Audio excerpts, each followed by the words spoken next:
Content strategy doesn't need to be complex. It just needs to be intentional and focused on your outcomes. So, how do you create a basic content strategy? That's what we're covering today. I'm Darlene, that's Netta. Let's get to it.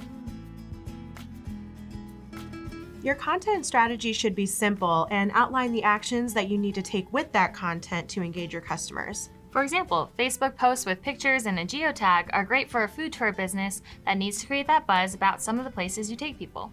Or regular blog posts with candid shots from your most recent photo shoot is a great way that photographers show their customers what they do and that they're willing to share.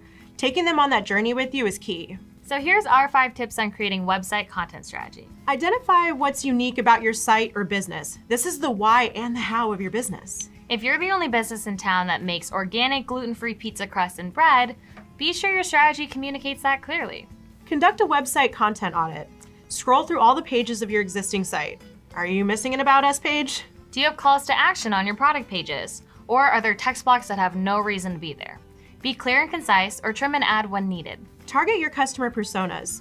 Are you writing and displaying content that's important to your target audience? If you're a food blog, have you published content that's not related to food? Get rid of it if your customers don't want to see it.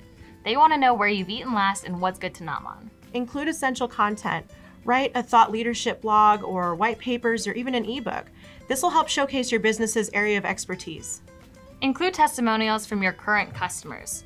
And add your portfolio. This is great for artists, photographers, and musicians. Add an FAQ or regular video content to showcase that you're on top of potential blocks in the road for your customers. Lastly, create compelling content. Take the time to create content that informs, educates, and guides your customers in the right voice and tone for them.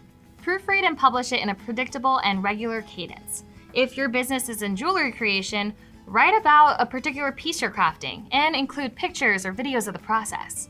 If you're a food truck, write posts about where you'll be and what you're serving. And that's it. Whether you do all of your posting on Facebook or Instagram, or you create a blog, be intentional about it and make sure it is relevant to your potential customers. I'm Netta, that's Darlene, and we'll see you later.